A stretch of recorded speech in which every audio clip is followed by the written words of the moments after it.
오해일까 속설일까? 진실일까 거짓일까? 거짓 판치는 정보 전염병의 시대. 바르게 알고 건강하게 먹자. 무엇이든 팩트 체크. 네, 첫 번째는요. 우리 몸에 굉장히 중요한 장기입니다. 바로 심장과 폐에 관련된 주제인데요. 손끝이 심장과 폐 질환의 징후를 파악할 수 있다고 합니다. 네. 어떤 내용인지 화면으로 먼저 만나보시죠. 추운 겨울철. 우리 몸을 위협하는 심장 폐 질환. 단지 손가락 모양만으로 쉽게 징후를 알 수 있다고 하는데요. 손가락 끝이 네모처럼 변하면 심장과 폐 질환의 징후다. 네, 손가락 끝이 이것처럼 변하면이라고 했는데 무엇일까요? 두 분 짐작하세요?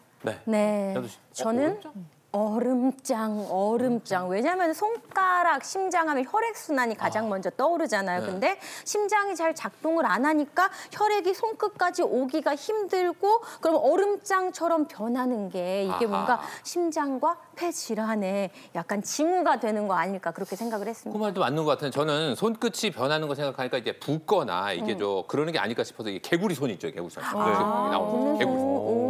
이 중에 정답이 있을지 이 교수님 어떤가요? 네, 장홍 아나운서 그림이 정말 저희 교과서에 나오는 그림입니다. 우와. 네, 손가락이 저렇게 마치 곰봉, 옛날 이제 끝이 볼록볼록한 곰봉 모양의 손가락으로 변하는 걸 저희가 곰봉지라고 하는데요. 저런 모양이 되게 되면 바로 심장과 폐가 나쁠 때 저렇게 변할 수가 있습니다. 제가 매번 말씀드리지만 가장 좋은 의사는 본인 자신입니다. 매일 본인의 손가락 끝이나 모양을 계속 보시면 되는데요. 손가락 끝이 이렇게 곰봉지처럼 동그란 모양으로 변하게 되면 바로 심장이나 폐에 이상이 있어서 손가락 끝까지 혈액에 산소나 또는 혈액이 충분히 공급이 되지 않아서 생길 가능성이 많은데요. 저렇게 변하는 이유는 아무래도 혈액에 영양분이나 산소가 공급이 잘 안 되니까 여기가 자꾸 자라기 때문에 그렇게 되는 거고요. 실제로 어떤 증상을 같이 동반하냐 보면 손가락 끝이 부푸는 것뿐만 아니라 열감도 생기게 되고요. 그다음에 손가락 끝이 이렇게 동그래지다 보니까 손톱이 그 모양을 따라서 아래로 구부러지는 경우도 있고 또 손톱이 약해질 수 있기 때문에 매번 이렇게 본인의 손톱을 좀 보시면 손가락이 좀 동그랗게 변한다 이러면 아무래도 심장이나 폐에 이상이 있을 가능성이 조금 있습니다.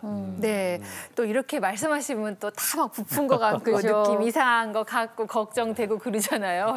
의학적으로 정확하게 이게 부풀었다, 손끝이 뭐 알 수 있는 거는 어떤 방법이 있을까요? 원래는 이렇게 저희가 손가락을 이렇게 보게 되면은요.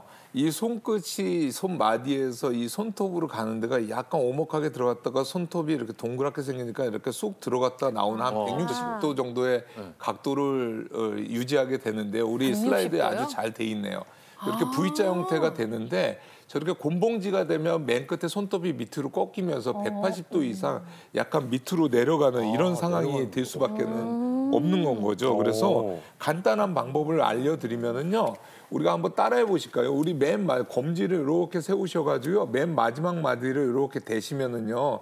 우리 손톱을 이렇게 누르시면 여기가 하얗게 변하잖아요. 네. 원래는 이렇게 되면은 손톱과 손톱이 맞닿아서 고이가 하얗게 변해야 돼요. 근데 곰봉지 같은 경우는 밑에가 이렇게 밑에가 휘어졌기 때문에 이 사이가 떨어져서 안 닿게 되는 현상이 일어나게 되잖아요. 그래서 이런 현상이 안 보이게 되는 거예요. 그래서 영국의 암연구소에서 보면은 우리가 폐암 증상을 갖고 있는 분의 35% 정도는 이 곰봉지를 갖고 있다고 그러거든요. 그래서 우리가 손에서 곰봉지가 이렇게 있으면서 우리가 폐암을 의심할 수 있는 증상들이 나타나면 그때는 빨리 병원에서 확인해 보셔야 됩니다. 네, 엄지로는 안 돼. 그러니까 두 번째로 하면 돼요. 네, 검지로 하시면 잘 됩니다. 해봐봐 다시요. 저는 이렇게 지금 엄지하고 혼자 고민하고 있어요. 이렇게 딱 끝에가 약간 다 닿지는 않네요. 저도 약간 H자가 나오는 끝에가 다 그렇네. 네.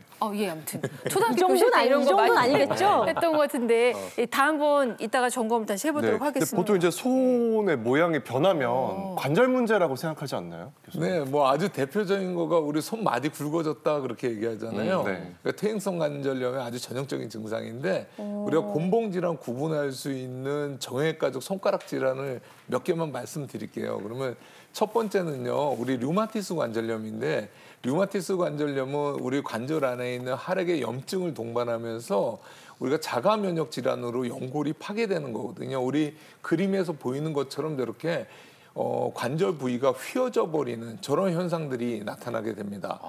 두 번째로 이제 퇴행성 관절염 같은 경우는 우리가 결국 연골이 닳아서 뼈가 뼈끼리 닿기 때문에 이런 뼈들이 자라나와서 굴곡을 형성하면서 그 뼈 마디가 굵어지는 현상이 나타나게 되고요. 우리가 세 번째로는 우리가 파킨슨병이 있다 그러면 손떨림이 생각이 나잖아요. 우리가 피로가 누적되면 손떨림 증상이 나타나는데 뇌간 중간 부위에 우리가 도파민 신경이 파괴가 되면서 손상을 받으면서 이런 손떨림과 손가락에 통증이 있는 경우에는 파킨슨병을 의심하고 검사를 한번 해보셔야 됩니다. 지금 막 다들 난리 났어요. 이렇게 했다 손 가지고. 박주 아나운서 계속 본인 손 보시면서 이렇게 갸우뚱하신 건 왜 그런 거예요? 아니 저 관절염 올까 봐 약간 걱정돼가지고 옛날보다 좀 이렇게 뻣뻣한 느낌이 좀 들긴 하는데 근데 이제 손이 변형된 또 다른 질환들도 있다면서요. 우리가 이제 장이 안 좋을 때, 그러니까 과민성 어떤 대장증후군 같은 게 만성적으로 있으신 분들은 우리 그 약지 있죠. 네. 약지를 한번 좀 유심히 보실 필요가 있다라고 돼 있습니다. 네 번째 손가락. 네 번째 손가락. 네 번째 손가락의 두 번째 마디. 요 마디가 이렇게 움푹 들어가. 우리 사진에서 보여주시듯이 이렇게 움푹, 유독 움푹 들어가. 유독 차이가 크네요. 네. 진짜. 아주 잘 이렇게 해서 예뻐 보일 수 있을지 모르지만 사실 이런 분들은 실제로는 과민성 대장증후군 이런 어떤 복통을 유발하는 어떤 질환들이 있을 수 있기 때문에 이런 분들은 조금 이 부분에 관심을 좀 가지시라고 대한 무슨 한국 직업 건강 간호학회지에서 이렇게 발표하는 내용이 있기 때문에 한번 유심히 여러분의 약지를 한번 살펴보시면 아마 도움이 될 것 같습니다. 그냥 뭐